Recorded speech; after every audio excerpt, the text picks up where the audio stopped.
everyone, welcome back to the Loony Bin. My name is Loony, and today I want to talk about One Piece Film Gold.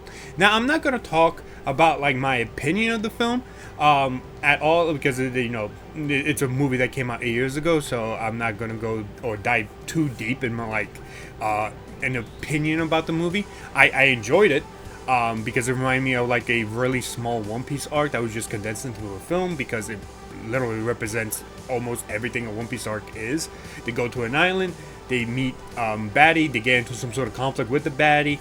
The baddie does something to one of the Straw Hats or someone that Luffy gets close to, and then Luffy goes ahead and beats the crap out of the guy, and done. Right?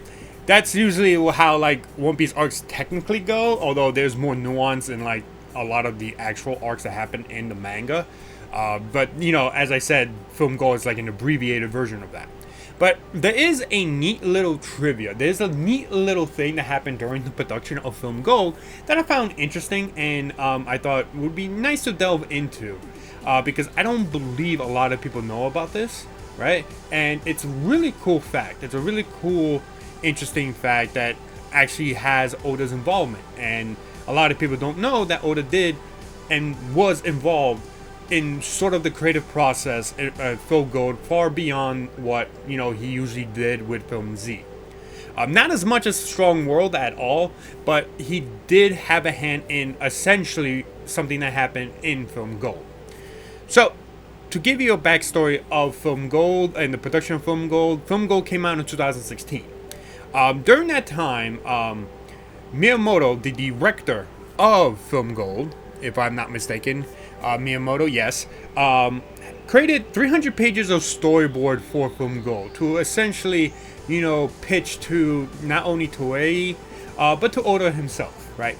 He had a bunch of storyboards, and during one of the production meetings with Oda apparently was not satisfied with the ending to Film Gold based on Miyamoto's storyboards.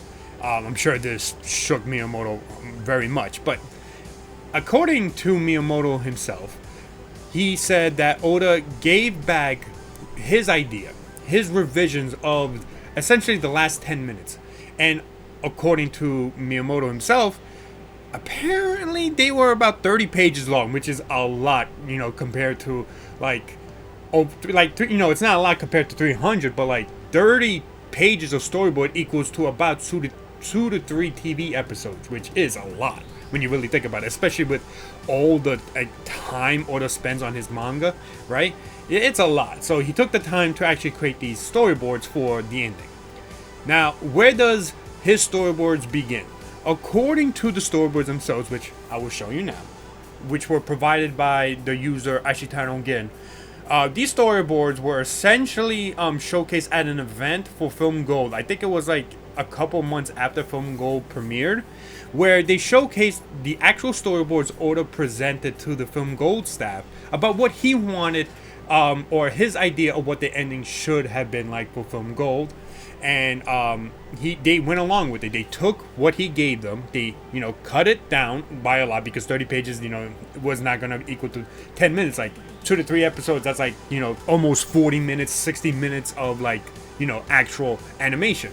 But they had to cut it down. So they took his idea, what he wanted, and shortened it to essentially conclude to what the last 10 minutes of the film was.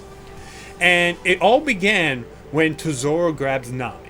Tesoro grabs Nami, he talks about how do you don't believe in your in your crew or whatever, right? And Luffy starts to get angry, and then you also showcase the parallel scene between Tesoro and Stella, and essentially the camera goes to Luffy and Nami. Essentially, this is a parallel to similar to how Tesoro, who wanted to save an important person to him, right, and he hated the Celestial Dragons, to eventually becoming that same type of person which Luffy hated, and for some and Tesoro has got the image of Luffy being angry at him for that, the same way he felt angry at the Celestial Dragons for taking Stella, and Luffy is doing that same thing when Tesoro grabs Nami. So it's an interesting parallel. And after that, the rest of the film goes along most of what Oda's storyboards technically were. So that is a really cool, interesting tidbit, a new fact that many people don't know about, right? There's also an interview with the director and I believe the producer of Film Gold where they actually talk about Oda's revisions and the ideas he sent them after he was not, too satisfied with the ending of Film Gold. We don't know what the original ending of Film Gold was, by the way. It has never been leaked, it has never been said, but essentially, whatever it was, Oda was not satisfied with it, and he provided revisions and stuff. So this is the interview. This is part 2 of the interview, but we're going to focus more on the parts where, the staff talk about Oda sending back revisions of the ending to the climax of Film Gold. So the interviewer asks, what was the reaction of the original author Ichiro Oda when he first saw the story? Miyamoto responds, the climax battle scene is where I made major revisions to the storyboard. I brushed it up based on the revisions that Oda-san gave me in the form of a name, and as a result, after the conclusion of the battle between Luffy and Zoro, the tempo from the end to the ending increased dramatically, so I think it turned out well. So that's essentially Miyamoto confirming that he had to revise his own storyboards based on the ideas and the revisions that Oda gave him. And that is based on Oda's own storyboards. So the ending essentially changed because Oda gave him an idea or storyboards and Miyamoto ran with them. Because, why would you ever argue with the actual creator himself, right? So this is proof that Oda did have involvement in the final ending of, Film Gold. And as I showed you before with the storyboards, it definitely does look like the storyboards were created by Oda, because if you ever seen his color spreads or like the videos of like how he draws his color spread, you see that a lot of the setup before he finalizes the color spreads look very much similar to his storyboards. The other part of this interview, they do also talk about essentially about the revisions as well. The interviewer asks, the original author Ichiro Oda is also the general producer of the work. What were his impressions when you first saw the work?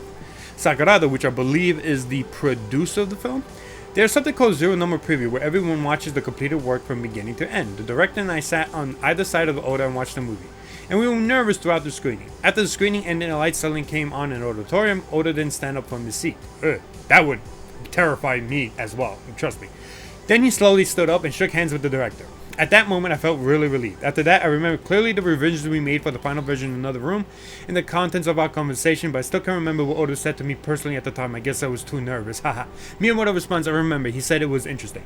So essentially, they're saying that Oda found the movie interesting and he approved the movie, and he essentially approved the revisions that they made for the ending of the film based off his own storyboards. So there is a connection. There is a huge part of Film Gold that Oda personally took part in, and I think that's a very interesting thing to add in terms of like what kind of involvement Oda has had with the film. Now we all know films are not canon, right? We know that Oda even confirms that they're not necessarily canon. At least the events in the film are not canon. Some of the stuff that he adds or has been added in the films tend to, turn out to be canon, such as Laugh Tale and Stampede and Shiki and Strong World, right? But most are just different entities. Most are just like shouldn't be taken anywhere in context with the manga except for like these small things. And the events of these movies are not canon. Like they don't actually happen at all within the story. But I think the major thing I really want to talk about, especially for those who like Luffy Nami, is that the idea of Oda showcasing a parallel between Tesoro Stella and Luffy Nami is pretty huge for Luffy Nami fans, essentially, where it showcases Oda absolutely does not personally dislike the idea of that as a ship. He doesn't. Now, this doesn't mean that it makes him canon or anything like that, because it just really doesn't. Again, it's a film, so it doesn't. But it's a very, very interesting thing that he provided in storyboards as to have a parallel, right? It's really mostly about just how like Tesoro sees Luffy as he used to be once a long time ago. I think that's what Oda really wanted out of that moment, out of that parallel. But to make it in a very similar situation, I think was very romantic. And even Oda, in one of the interviews with the discussion I think the director of the film talked about, was about adding romance into Film Gold. and Oda was like, you know, I like that idea. So I think that's a really big in terms of romance in general in One Piece as well, because the idea of romance he is not opposed to anymore. I know people will look back into that interview a long time ago where he didn't want romance at all, right? Is now kind of like he's going away from that as he got older, probably because he met his wife, got married, or other things, right? But he's not afraid of romance anymore, and I think that the idea of that, of him not being afraid of romance at all, is very big if you're a Luffy Nami fan, because of not only some of the stuff that he's done, like writing Strong World with the hero and saving the heroine story, and it being Luffy Nami, as well as Film Gold, his own influence, his own ideas, also presenting it as well.